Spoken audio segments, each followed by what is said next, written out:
Sunday, November 12th. The Dome Foamers podcast is back, and I'm your host, Christian Kruger. As always, here with Neil Mieski and Brian Dort. And we're just lifelong Astros fans that love to talk about the Astros. So, boys, let's go.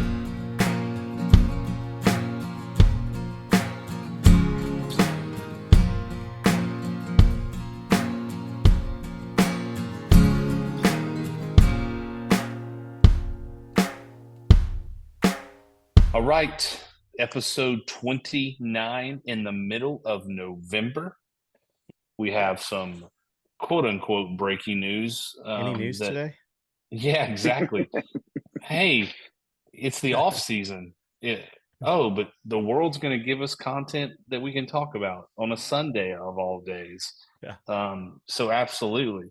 Before we get into all of that, we want to say hello and thank you to our title sponsor, Two Gringos Chupacabra. The last 3 weeks they've given out the fan favorites pack, which is five season all. They call them season all rubs and season all, and they're fantabulous. There is the Chop House blend, the brisket, the Chuckalicious, the steak seasoning, and the one that's for a little bit. Oh, the rub for everything. Yep, tried them all. So we've got some great feedback from people that have won each week. We'll do something on social media tomorrow when this episode drops for that. Please go check out 2gringoschupacabra.com. It is the number 2gringoschupacabra.com. You also can find them in your local grocery stores. But go online and use the code DOME15, that is DOME 15, for 15% off for all of your stocking stuffers. Boys, Thanksgiving is less than 2 weeks away. That's crazy. Yep. And then after that, we have Christmas. So get the birds out, get the meat out, start grilling, and use some Two Gringos Chupacabra. And we thank them for being our title sponsor. Okay. So news broke this morning, or I want to say late morning, that the Astros are hiring Joe Espada, the bench coach, promoting him to manager of the big club. A little bit about Espada. He came to the Astros in 2018 from the Yankees. He was the replacement when the ringleader of the sign-stealing scandal, Alex Cora, was hired by the Boston Red Sox. Espada was the third base coach for the Yankees and was hired to take that spot and has been with the Astros ever since 2018. Reputation-wise, players guy, especially the infielders, he's done a ton of work. Carlos Correa raves about him. Carlos Correa gave him, I believe, his gold glove that he won and kept his platinum glove that he won in 2021, if I'm not mistaken. So that tells you what he thinks about Espada. Widely known, Bregman's a big fan of Espada. Look, we don't know how he's going to do. Yeah. But I think we're all in agreement that we felt like this was the right move based on candidates that were out there, based on what was going on in the media. This team has been the ALS 7 straight times. I love the fact that you're having continuity from AJ to Dusty, and you're probably going to get. He's an analytics guy I read about, so he's going to drive and work with the front office and Dana. So there's my little diatribe. We'll get into more reaction, but I want to kick it to Neil first and give me your thoughts on this episode. Will probably drop sometime late morning tomorrow. There's an 11 o'clock press conference to announce Espada as the manager on Monday. So Neil, what are your thoughts? I think Joe is the right choice. I think, like you said, I mean, you kind of hit it all there, but just feel like he's been around. He knows these guys inside and out. He kind of knows the buttons to push. And I agree. While I think this is a smart move, this is also the safe move because we feel like we know what we're getting in some ways. There's plenty of red flags in my mind still about him being the guy. first managerial job. There's going to be some issues, I would think. I think there's still an interesting dynamic between Crane, the GM and him. So just the combination of the three between Dana, Espada, and Crane. That's the question marks that nobody knows what's going to how are those three going to work together. Is Espada going to be young, hard-headed, similar to Dusty in some aspects, or is Dana going to force his hand? I mean, we don't know that, right? We don't know what's going to come from those conversations and whatnot down the line. So I think Joe's the right guy. We'll see where it goes from here. Absolutely. All right, Jordan, what do you think? Yeah, I'm very happy with this. I mean, out of all of the other choices that were out there, besides maybe council, like there was one that was absolutely above the rest. And it's kind of weird because I feel it's simultaneously it's the safe move, but it's also a huge gamble. Sure. And it is the right move, but because we know what he can do, but then we also have no idea what he's going to be able to do. Yep. So it's all of this gray area there, and I think it's going to be exciting, and I think he's going to have a lot of he's not going to need any very much runway at all. It's just hit the ground going, and we're just hopefully he's got to get some latitude and just be able to build upon what he's been doing there as a bench coach. I'm excited. Yeah, I mean, and ultimately, if he would just listen to this podcast, we'd help him out. Yeah, I mean, yeah. Well, I tell you what, he has had one managerial responsibility this season, and it was in the playoff game, and boy, did he nail it. Yeah.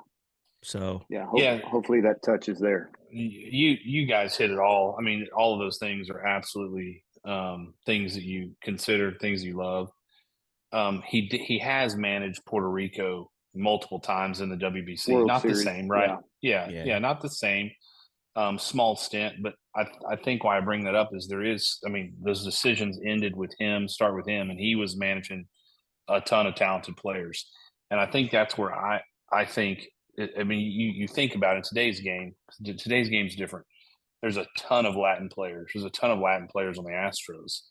He's been sounding board / translator / psychologist / coach / technician / fundamental. I mean, all of that stuff. And especially for the Latin guys. And now that stuff doesn't change. He just has to make the end all be all decisions of the tough job of writing in a lineup card, because it's hard. So it doesn't have to be. Exactly. Especially with this team, it does not have to be. But I think that's important that person from the Latin player side is not leaving. You're not trying to get to know that relationship. We know. I mean, those guys are tight, man. Latin players are tight. They come a lot from similar backgrounds, similar cultures. Those guys are tight, and not having that guy was Espada was the Brewers were interested in him. I just read this earlier. I knew he interviewed for major league jobs last year. He interviewed for the Rangers job. No. Yep. I don't think I did not know that. Yeah. So I mean, he's coveted, and I do think a lot of that goes to his background on the Latin player side. Look, we can be critical. We can also do some patting on the back. The good thing about these podcasts is they're saved and they'll be out in the cloud and in the World Wide Web forever.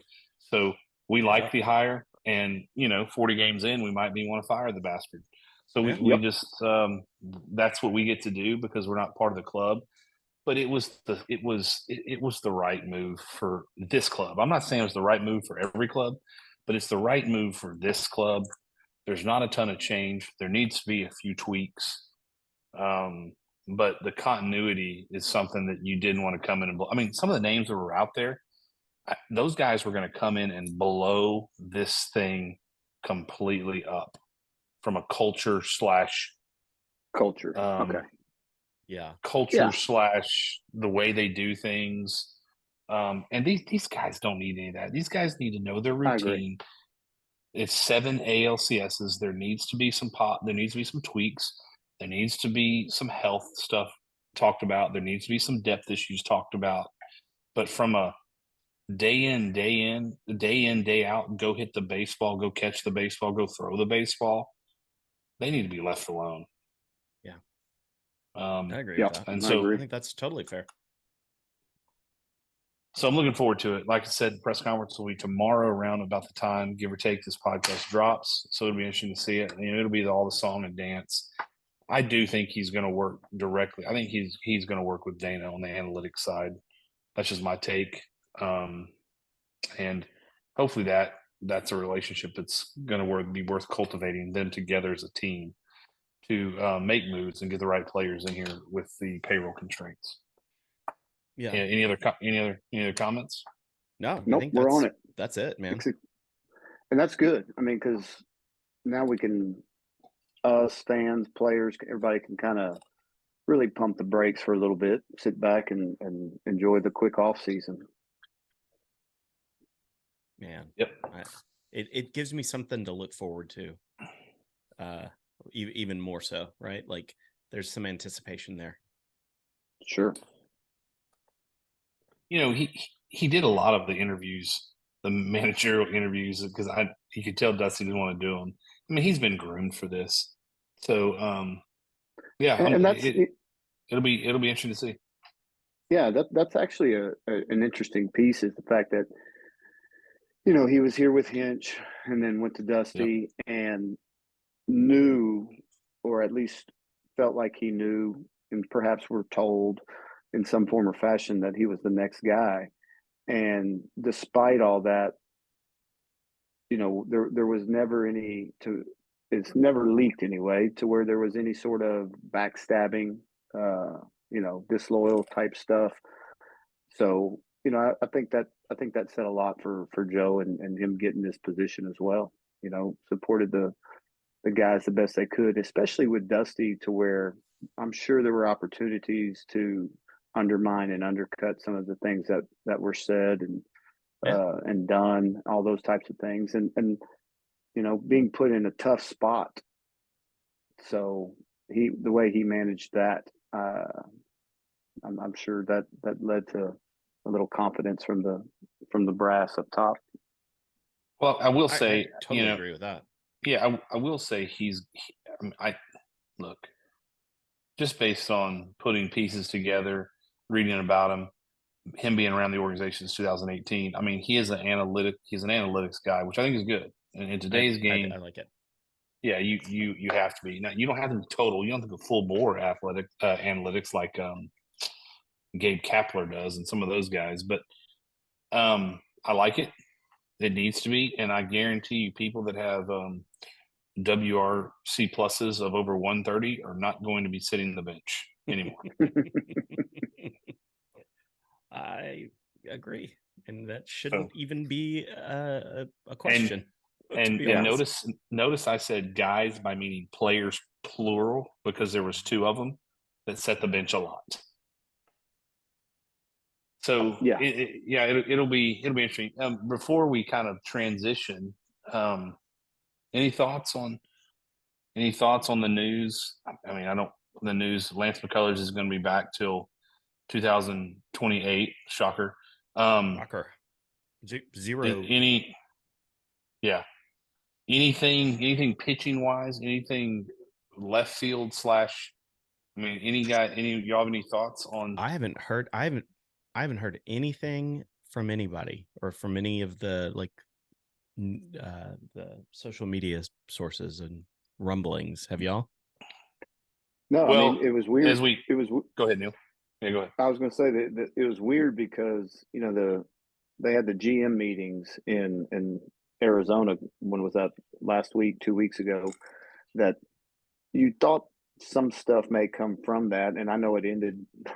It actually ended a day or two early because of a stomach flu or something that that went through all the organizations. Dang near somebody got it. So, it just got kind of quiet there, and you didn't hear a whole lot. And sometimes something gets leaked here or there, but as far as McCullers goes, I mean, Whatever. yeah, if that surprises anybody, shame on you.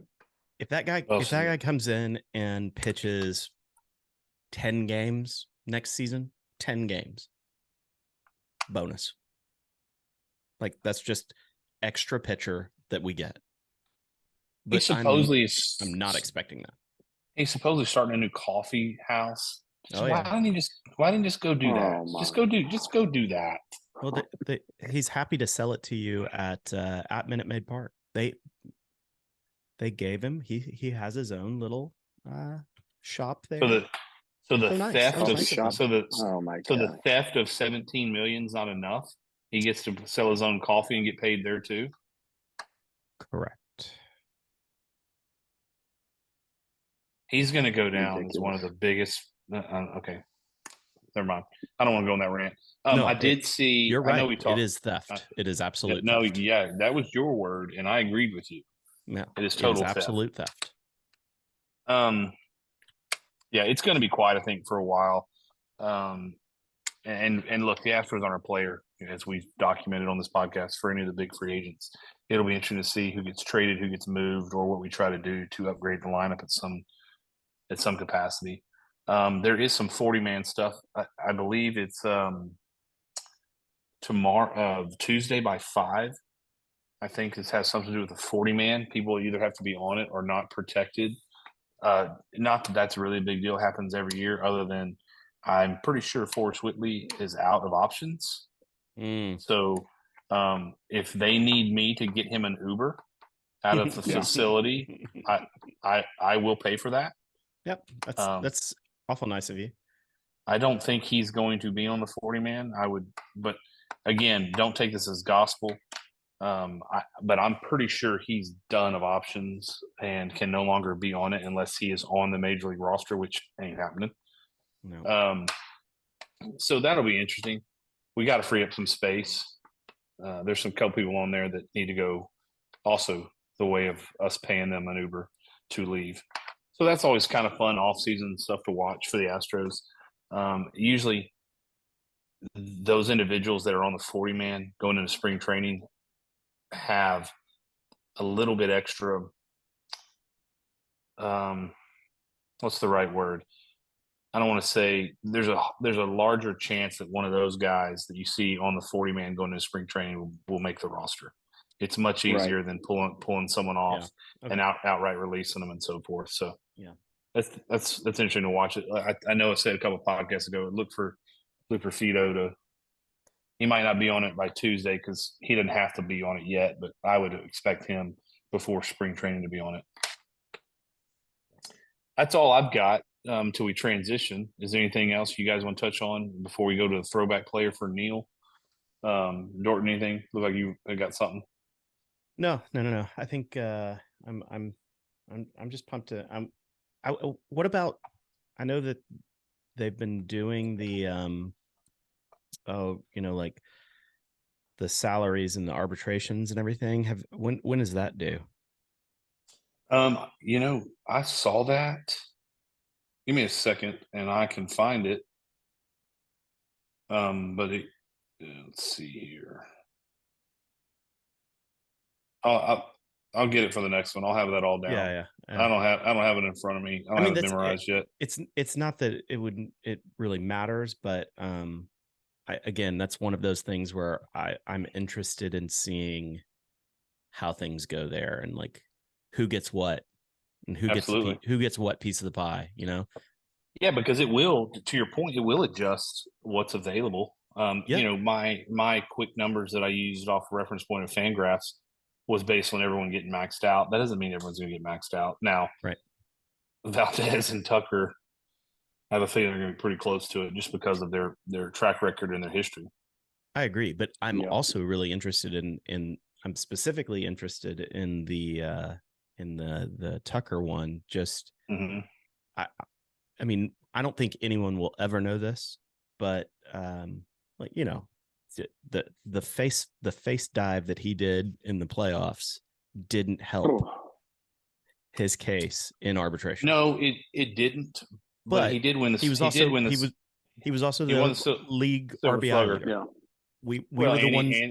He's the reason that we were there, and etc. And he was announced Silver Slugger. He won the Silver Slugger for his position. Dorton's boy, we got to say this, Mauricio Dubon won the utility Gold Glove. Yeah, Gold Glove, man. That was awesome. I would love for him to play more short. I would love for him to play more shortstop next year, but that's the story for another day.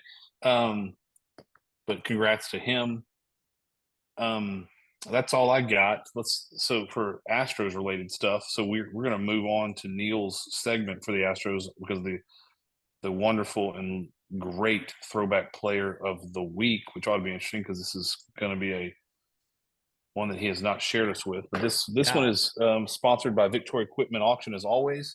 Our friends Kenny and Kevin Griffin, and at Victoria Equipment Auction, their number one goal is to get you the best price for your equipment in a hassle-free and professional manner. Whether you're part of a large corporation looking to clear out old equipment out of your inventory, or an individual interested in selling selling a single piece, Victoria Equipment Auction is ready to go to work for you. Just drop off your equipment and they will take care of the rest. They're having an auction December 2nd. They will contact them. They will take care of you, anything and everything. It's a 361-935-2444 and call Clay. He's the one at their office that handles that. And it's victoriaequipmentauction.com. Thank you to them for sponsoring the Throwback Player of the Week. So, Neil, take it away. All right. So all the manager talk has put me down a path of former players for the Astros who have turned manager. Who can tell me the very first Houston Astro player who thus turned into Jeff Bagwell. Houston Astro manager? Didn't you bring this up on a podcast and it was way back? It was, depending on what way back means. Because well, we're there's coming to the point. Well, yeah, like before there's because the two obvious ones to me are 5 weeks ago or 20 weeks ago. Larry Dierker and Art Howe both played for the Astros and both became managers. Those were 2 and 3. Oh, Brad Ausmus. No, I'm just saying. I'm announcing. I'm talking through this. Brad Ausmus became a manager. But they managed the Houston Astros. You had to play for the Houston Astros and manage for the Houston. The very first player to do that. I swore you talked about this a couple weeks ago on the podcast. Am I making that? I think we did mention this at some point in time. And it is Bob Lillis. Okay. I don't know if we did. So okay. Yeah, not that one. So Robert Perry Lillis, which Bob sounds better. You bet. Sounds like a Bob guy. Yeah. He was nicknamed the Flea. So again, there's a lot just all right there. Yeah. Robert Perry Lillis, nicknamed the Flea, born June 2nd, 1930, out in California, attended Pasadena High School and ultimately attended USC. Signed his first contract with the Brooklyn Dodgers. He was a shortstop and spent 8 years in the Dodger farm system. Finally got pulled up the year 1958, the year that the Brooklyn Dodgers moved to Los Angeles. Finally got traded in 1961 to the Cardinals, spent a half a season there before he was selected in the 1961 expansion draft by your Colt 45s. Right. So he spent 6 seasons with the Astros, serving as utility player, shortstop, and actually the first 2 weeks in 1967 didn't make the roster, so they just went ahead and made him assistant coach, and then 2 weeks later pulled him in and made him an infielder.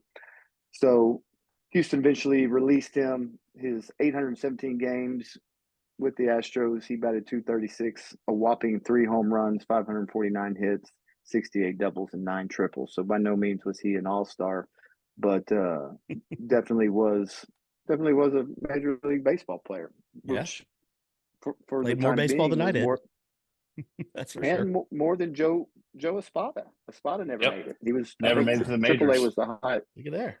Triple A with the Marlins was as good as he got. So, so when he was drafted by or the expansion league, 1962, played for the Colts, like I said, and then stayed with the club for 2 decades. In 1982 he succeeded Bill Verdon as the manager. So 1982 he becomes the first former player to become manager. And then they hired him all the way through 1985. Well, 1985, midway through the season, the Astros hire Alanier. Lanier, who ended up taking them the following year to the NL West title, and we beat that up. So Lillis actually ends up leaving, right, or getting replaced by Howe, and goes with Roger Craig to San Francisco and coached with Roger Craig, and this was just as amazing from 1985 all the way through 1996. So Bob Lillis has been around, or was around the block for a long time, and baseball was a huge part of his his career and his life. Other than that, that was basically it. Here's another great Bob Lillis question, trivia. He was the starting shortstop for the Houston Astros in the first game in the Houston Astrodome. Oh, So well, that's pretty awesome. There's some trivia for you down the That's line great. whenever you when you get that's the kind of stuff I like, because that's good stuff. I like that. And he actually, I mean, he had a winning record as a manager, but never made the playoffs. I mean, he had 85 wins was the most in 1983. So he won 85 and 83, 80 and 84, and 83 in 85. So overall, had a winning record as a coach, but never, there was no wild card and things of that nature back then. So anyway, Bob Hey, Lillis, your that's a good one. throwback player of the week. I love learning something, so thank you for that. This is what it does. It spurns me on to questions. Not athlete, obviously Astros, but how many players that played for the Astros became managers? Can we name them? Okay, so Bob Lillis was the first. Art Howe was the second. Larry You're Durker? saying they had to play for the Astros. Astros players that went and managed somewhere else. Asmus, Scott, Miesky Service. Oh man, Phil Nevin. There's gonna be a ton. I know Phil Nevin, Phil Garner,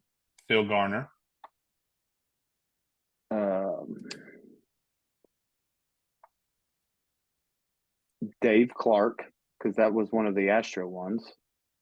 Played for the Astros and coached with the Astros. Man, there's got to be there'll be a bunch, a ton that we may never. Right, I couldn't even begin on this one. Terry Poole managed the UHVC. Houston Victoria.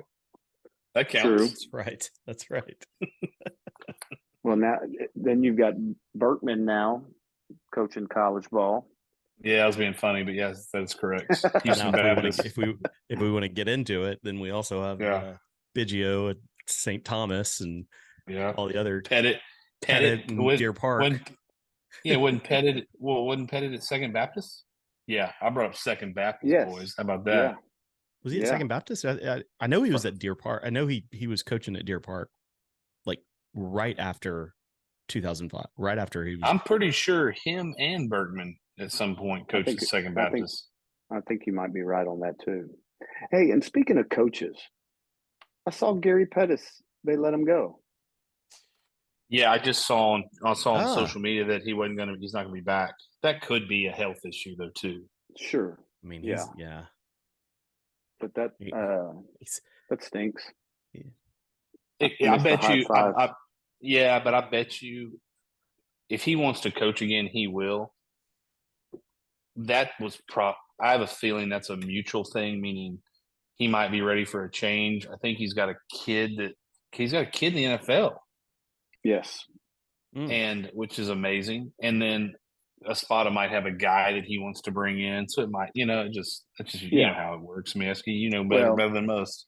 Yeah, I mean, you just never know if those guys are.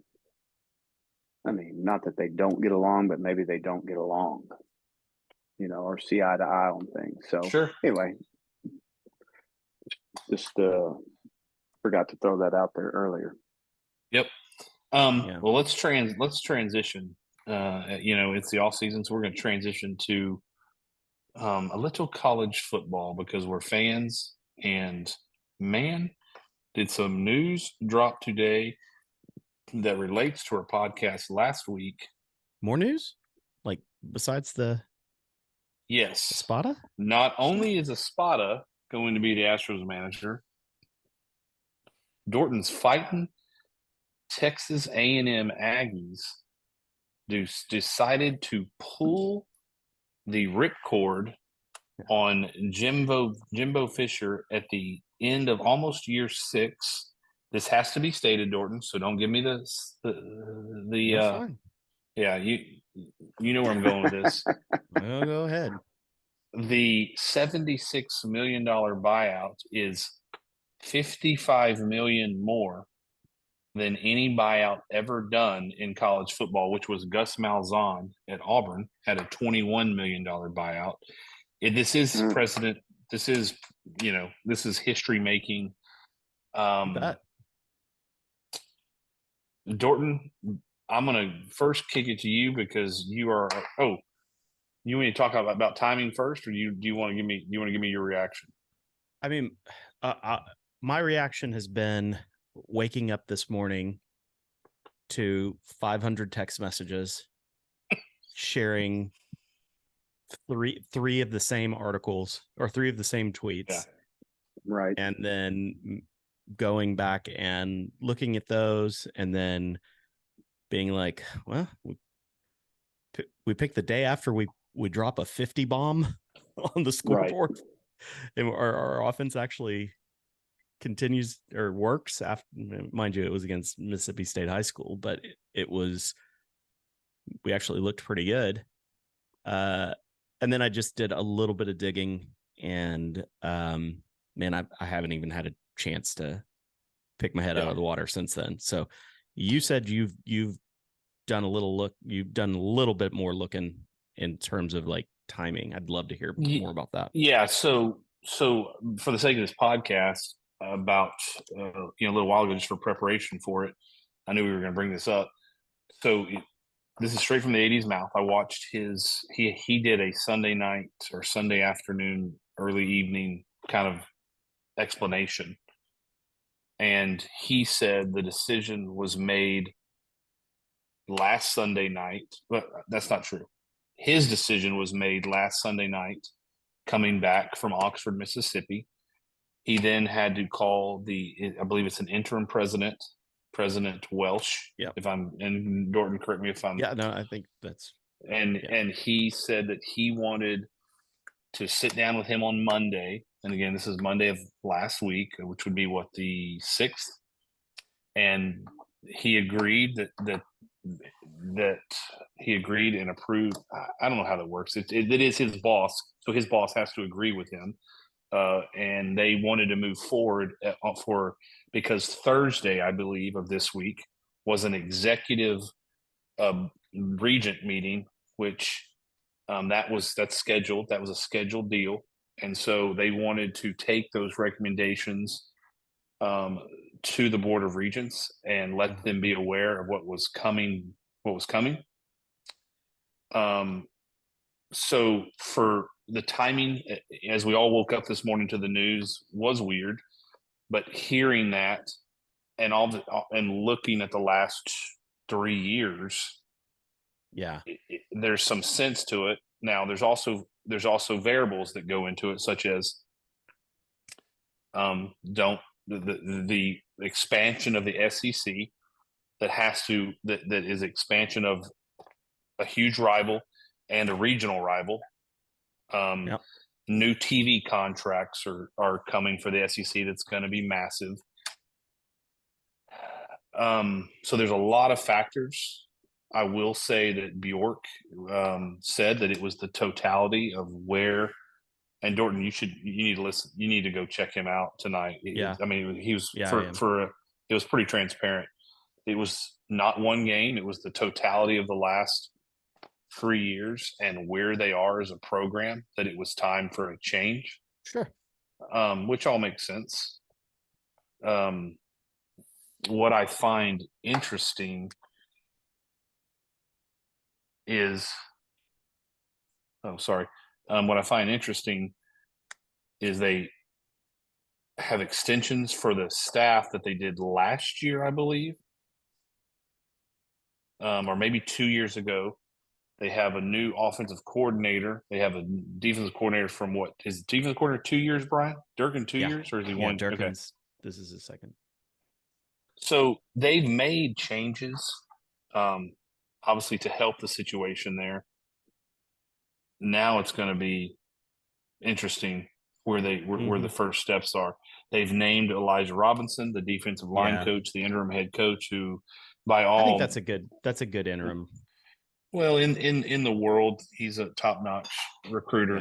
Yeah. He obviously has the best skill position in the program from both a talent and from a development side. So that makes a lot of sense. He's a player's guy, and that's what they have to do. You know, Bork mentioned with the day and age of the portal. That's which I learned something today when I was digging here. When your head coach leaves, or when your head coach is let go, or takes another job, the players on the current team automatically have the right to go in the portal immediately. Yeah. You do not have to wait till December 4th, which is the actual start date for the portal.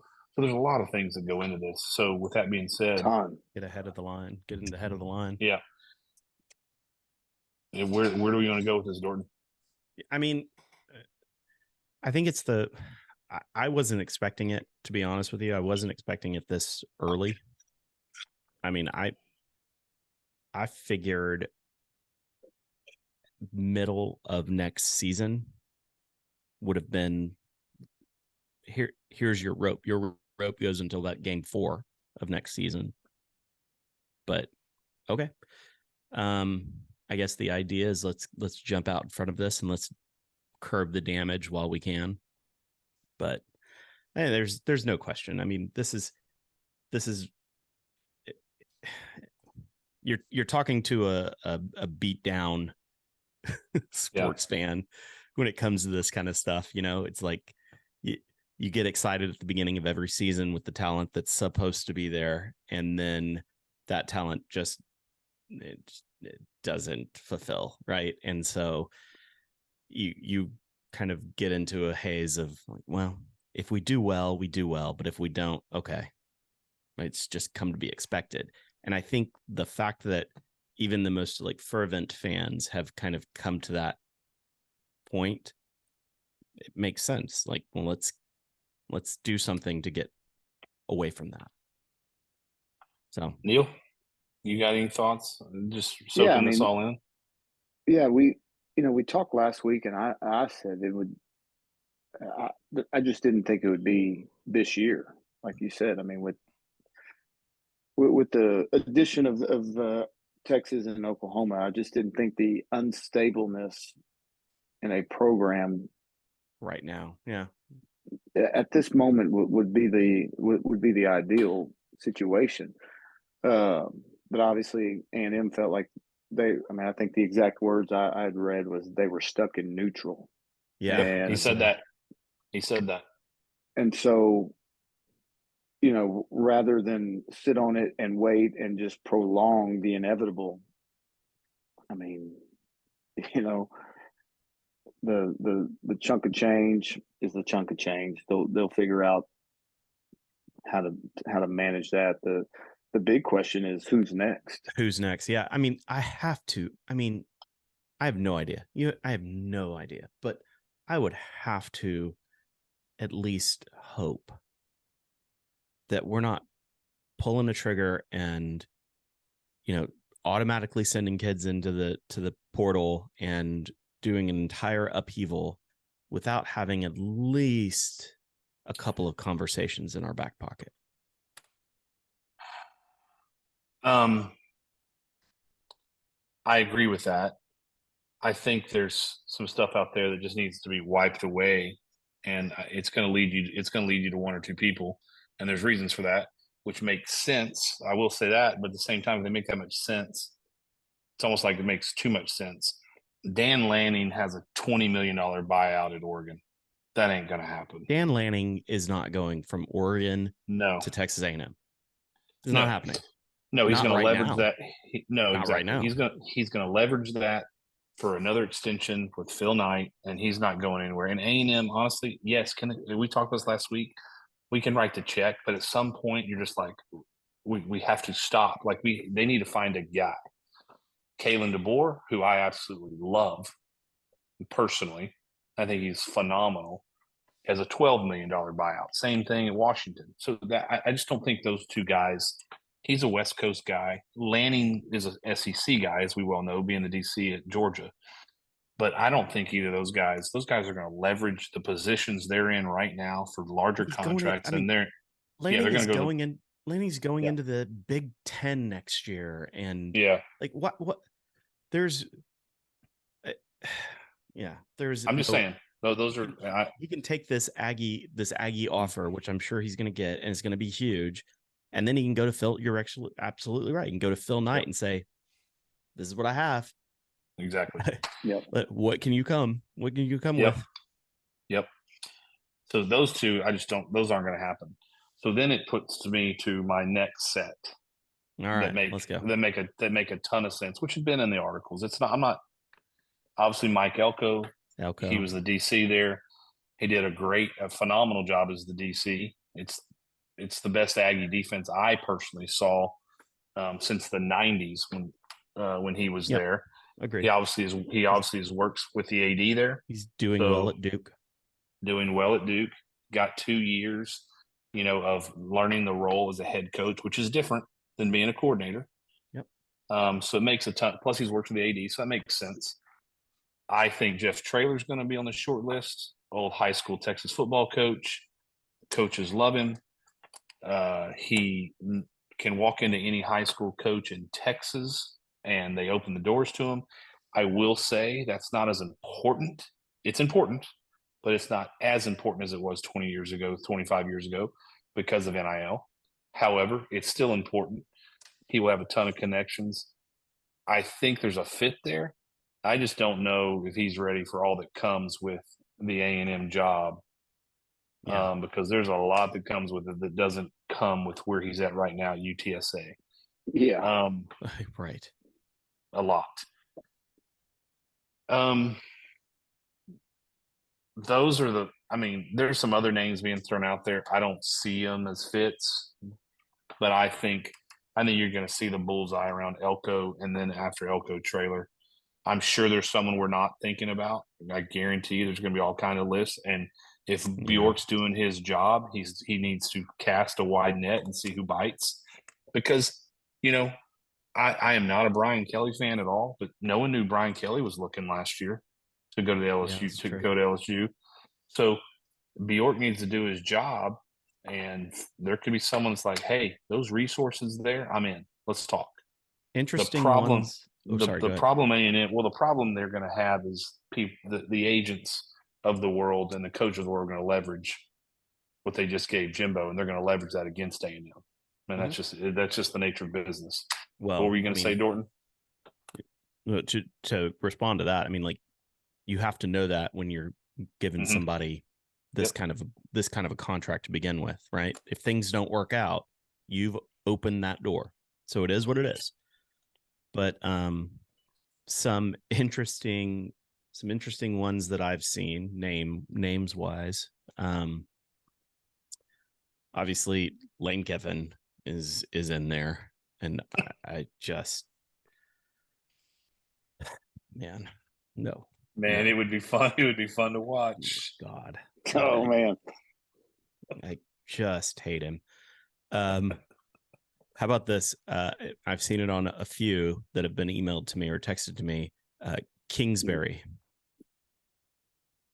Yep. Yeah. Urban Meyer again has he's popped up. Urban's going to be on every list. We call him the urban legend. Yeah. The one that I did see where I all of these, like, I'm going to be like, okay, all right. Yeah. Kiffin, Kingsbury, Myers, we'll see it when we see it. Mike Norvell. I said, you better take that name out of your mouth. Take that name. Not happening. That better not happen. But no, we'll see. I like Mike Elko. I think I was upset when he went to Duke, because I kind of saw this ending with Jimbo getting fired and Elko taking over. Yeah. 2 years ago. And then when he went to Duke, it was there that goes, and he almost makes too much sense. Like, I know. I understand what that means. Yeah. You know what I mean? Like, yeah. I think he's a hell of a football coach, and I just wonder. I mean, it almost seems too easy. You know what I mean? Worked with Bjork, been at A&M, been a coordinator at A&M, and is doing a great job at Duke. By the way, I mean, the resources at Duke go to the basketball program, not the football program. And he's put the football program on the map. Mm-hmm. Yeah, I don't know, Neil. You got any thoughts? No, I mean, y'all are on it. It's to me that there better have been some kind of conversation somewheres with somebody, and it's a matter of time now. And you can't. I just don't think they break the bank because they can't. They may have learned the lesson, and no, they can break the bank. That's the problem. Yeah, but they won't. They won't. I just don't. Yeah, I just don't. I just don't know that we will. Now, there is the potential of somebody saying this is a little bit of your money too, by the way. Not yet. Not yet. Still scholarship. Well, okay. All right.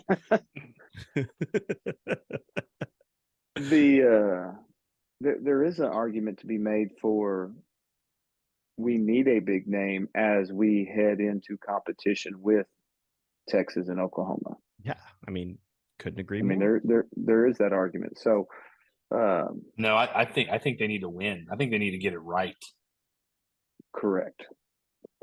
I mean, that's what they're hoping for too. Yes. I don't know. That I don't necessarily agree with the firing in general. I understand the nature of we're stuck in neutral. I'm not on. I mean, if you ask me if I agree with it, my answer is no. My answer is no to that. I understand. Yeah. Okay. Well, no, I'm curious because now, what's your main reason? What's your main reason why? I just don't know that. Considering, and again, you've got unrealistic expectations at Texas A&M sometimes, and at a lot of universities, right? I just don't know. I just don't feel like it was the right time. I don't know that. I mean, that just a weird season. I mean, they've lost a coach, they've lost a quarterback to injury. And again, yes, every program has injuries and two quarterbacks. So I just feel like there's been a bit of bad luck. And somebody could say, well, the history, and I mean, he's got a winning record. Well, he's not as good as Sumlin, and there's just some things. That's part of this whole deal. That right there, you just said a key word. That right there is part of it. I get it. He's not as good as Sumlin. in in today's climate as a college football coach, you get to pick your players, and they've done exceptionally well on paper. And so when you get these highly touted rankings, well, then your expectations grow. But they should. But I just don't know that. I mean, it's still paper. It's still paper. It's Can I actually tell? more. It's more than paper now because there is money involved. Yeah. Oh, I mean, sure. But it is more than that now. But I'm saying with on NIL. paper, they're the stars. That's what I'm saying. They're stars. There's some media guy that said this guy's a 4-star, 5-star. I, I don't know. I mean, to answer the question, I didn't like the timing of it, and I just don't think it was a fair synopsis. Just yet. I mean, Sure. 2 years ago, they were raving. Has he gotten worse in 2 years, or was he overhyped 2 years ago? I mean, I just again, I just don't feel like it was. Can I? Yeah, I'm done. Yeah, go ahead. No. It's that's why we're doing a podcast. I like this. Here's the counterpoints, in my opinion, to that. And you brought up the name. You fired someone. Mm-hmm. Well, you gave this national championship coach. No matter what you think of him, he did win a national title at Florida State. This guaranteed contract, and you're getting less of what you got for someone. That's part of this issue. Here's the biggest, I think, counterpoints to that, or to why you did it. You got Kirby in year 7 or 8. Kirby Smart at Georgia. Mm-hmm. Georgia was before he got there. Look what he's built with recruiting. You've got Stark in year 3, who Texas went 5-7 his first year. Texas and Texas A&M should never go 5-7. I'm gonna leave that there. That should never happen. But Sark's in year 3, coming and playing you in Kyle Field next year. Brent Venables is in year 2 at Oklahoma and coming into the SEC next year, and they're 8-2. Brian Kelly is in year 2 at LSU. These are all you have College Station. I know I'm not going to do this on the YouTube thing, but you have College Station right here. You got Austin, you got Norman, you got Baton Rouge. It's like a triangle, and they're all in College Station's in the center of that. Yeah, that's all pressure. I mean, it's year 6. I mean, what else do you need to see? 6 years down the road. Agree. That's my counterpoint to that.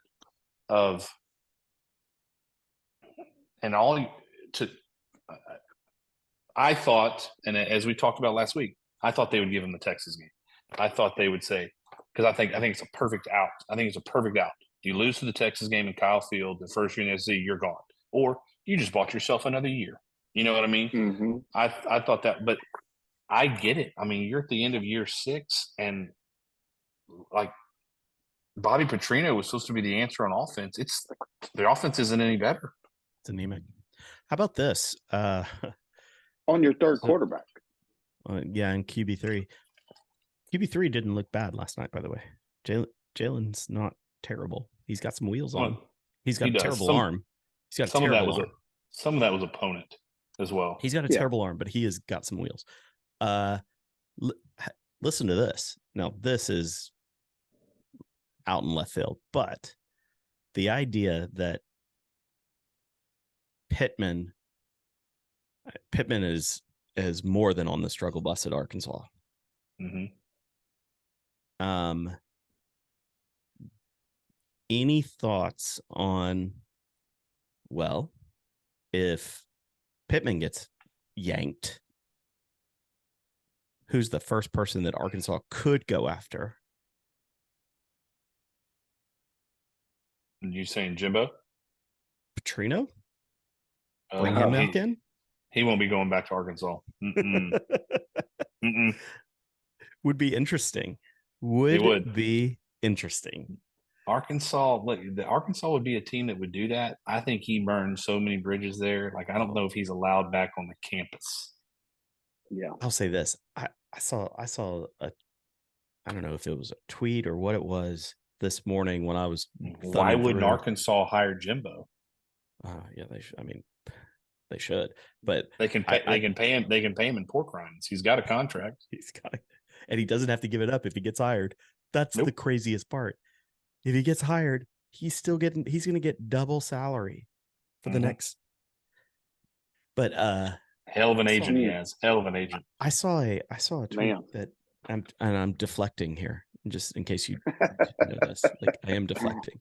I did see a tweet that was it was the halftime at yesterday's Arkansas Auburn game, and it was them watching Polar Express in the locker room. Like, no kidding. Like, the Polar Express was on a TV, and it was just a bunch of Arkansas guys like gathered around a TV and watching it. It reminded me of our freshman year of high school, and we were in the locker room at halftime of one of the games that we were getting beat by. One of the varsity games, we were getting beat by 70 or 80, and remember there was an ice chest full of sodas. Yes. I can tell you exactly what game that was. What was it? We were down in Tidehaven. That's right. Adrian Alanis was destroying us. No, Adrian Alanis was from Sinton. No, yes. Oh, but he. But yeah, I know who you're talking about. What year were we? It would have been our freshman. It was freshman our or sophomore. Year. Freshman or sophomore. Oh gosh, he's coaching at Sinton too, by the way. But basically, it was getting absolutely railed, and then getting lit up by the coaches. And the only thing that everyone was looking at was this ice chest full of sodas while just getting chewed out. And as soon as the coaches left, everyone just pounced on this thing. I'm telling you, only thing that mattered. And it was Shasta. I mean, I'm telling you, I remember this like it was yesterday. Oh my gosh. I killed a grape Shasta at halftime. It wasn't your first one. I know that. I wasn't your first one. Well, I will take that note as Dorton does not want to talk about Jimbo anymore. No. I really do. It's just, that's a beatdown. I know. It's when you're a battered sports fan for this many years, it's been there, man. Tough. I know. It's tough. Well, it'll be interesting. I mean, they're going to have to move pretty quick. Signing day is a month away. Those kids go in the portal, so they are going to have to move quick. They can't pull an Astros and just kind of sit back and, do nothing, because there are optics here, and there are optics in recruiting. I think it's going to be Elko. The only thing I'm worried about is it just makes too much sense. Usually when something makes too much sense. Yeah. But I could see it. So the Horns had another 20-point lead that they decided to basically try to piss away again. I feel like I'm watching Groundhog Day. I was texting with my brother. I'm texting my brother. I took the points, Kruger. God dang it. I know. I was texting my brother, and that's exactly what we were talking about. Like, is this the same game as last week? I'm like, yes. Last week it was 27-7. This week it was 26-6. But last year, the year before, and years prior, they would find a way to lose that game, and somehow they are finding a way to win. Don't ask me why. They're 9-1. Bad news out of Austin is Jonathan Brooks has a torn ACL. Is From that the what it was? three, I saw him yeah, carted off. from the 361 of Hallettsville. Man, he's been a hell of a player this year. Yeah. So hopefully he comes back healthy. But one little shout out to the 361. But he's been a good player, so Yeah. it'll be interesting. Playoff scenarios. I will say this: as much as we love college football, there's been no drama this year. Yeah, I know. No upsets. So That's far. what I mean. Yeah, No huge upsets. let's get some wild stuff going. Come on. We do have Hang Iowa in there. State playing Texas this week. Oh yeah, that's going to be a close game. Cyclones come to play the Horns every year. It'll be a one-score game, guaranteed. But A&M plays Texas School of the Deaf. Abilene Christian University. Oh, my. okay. Yeah. Okay. Elijah Robinson gets a win under his belt as interim coach, goes 1-0. Good for him. Good for him. But then we get LSU In Baton Rouge. So that'll be fun. One last point. I mean, speaking of going out on a flyer, I mean, Harbaugh might be available. Ooh. Maybe somebody to go talk to. Not in college, you won't be. I'm telling you, I know we touched briefly. Yeah, on we haven't this even touched this. Yeah. It's not the scouting that's going to get him. It's not. My issue with this last week, and Neil, Neil knows I've scouted for other people, and I totally get it. The advanced scouting doesn't even bother me that much. It really doesn't, because to Neil's point last week, oh, you can go pay a ticket and go watch a game. Yeah, I mean, Right. exactly. I mean, it's what happens. I had a feeling that this goes way deeper than that because of how extensive this whole network plan was, and it is obvious to me that it goes way deeper than advanced scouting. There's got to be something. Well, star tailback just showing up on an LLC of Connor Stallions. Yeah, what? That's interesting. Yeah. Like, I guarantee you there's so many parts of the onion. He's not going to survive this, nor is he going to care, because he's going to be the coach of the Las Vegas Raiders or whoever else. Right. The question I have is what? It's going to be real interesting. I mean, 3-game suspension, so he's not going to coach against Ohio State. That's interesting to me. Yeah. But then he's going to come back if they win, he's going to come back for the Big Ten championship game, and then the play. I mean, I didn't, because of the Espada and Jimbo news today. I haven't even dug in. In there something coming down like Friday? Some response? Oh, Michigan has till next Friday. He appealed it, right? Harbaugh appealed it. Yeah, Harbaugh appealed it, and it'll just be. I mean, it'll be held up and everything, but they had a law professor at Michigan on standby when this news came down to file the injunction to get him to coach it in Pennsylvania. And they're like, nope, that ain't gonna fly. Yeah. But I mean, the fact that I will say this, the fact that the whole idea of Michigan hadn't played anybody. They have not played a single soul this season. And then they go up against Penn State, and then they don't throw a pass with what could be considered a Heisman candidate somewhere down the line. They don't throw a pass, since the second quarter? Like midway through the second quarter? They run the ball.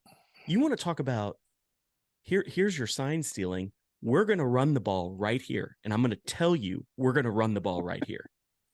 We're going to do this for the next 2.5 quarters. Stop us. So there's your sign stealing. So the O-line coach was the play caller. And so it got to a point where he just goes, I mean, I've called every pass play I know. All three of them. The hell with this. We're running it. Yeah. I think it's awesome. I think it's freaking awesome. Part of that is, look, that's my first extensive look at Penn State. Their defense is legit. Their offense, I mean, if that's the offense on the other side, I'm going to run it 27 times straight too. Yeah. Yeah. You were not scared that offense on the other team was going to do anything. Nothing. Yeah. I don't know. I don't know what the Ohio State Michigan game is going to go, but Marvin Harrison for Ohio State is a dude. He is real good, and just keeps getting better. So, yeah, I don't even know where to talk about scenarios because there's so much has to play out. Yep. And nothing's changed really. Nothing's changed. I mean, everyone who needed to win won. So, so my whole, with the exception of Oklahoma State, barf. My what God. was that? Major letdown. Major letdown. And that's why Gundy will never go anywhere else, because he can beat you and then he can lose to anyone. Disappear. Run ruled. Like they should have run the clock. They were run ruled in the first quarter. I was flipping games and I looked down and it was 24-0 and there was still the first quarter. Yeah. Oh yeah. Against what is that? Against a 5-5 team. Like 1 and 5 in the road. 1 and 5 in the Big 12. Yeah. I don't know. Unbelievable. 45-3. Unbelievable. And I also thought your boy Coach Prime, was going to get himself a win. No. I've already, talking about Prime. His name was obviously, his name was thrown out there for that A&M job. I'm like, no, sir, that ain't happening. Pass. That ain't happening. Pass. Well, I guess there was. Go ahead, Neil. The Red Raiders beating Kansas. That was, a little bit of a shocker. Do they still play in Lubbock? And that was in Kansas. Did you see what they did to Tech? I mean, did you see what they did to TCU last week? Yeah. What Tech did? TCU was making. TCU was making, or Tech was making. TCU was making Tech look like the freaking Philadelphia Eagles. Yeah. I just know last year Joey McGuire said the Big 12 goes through Lubbock. I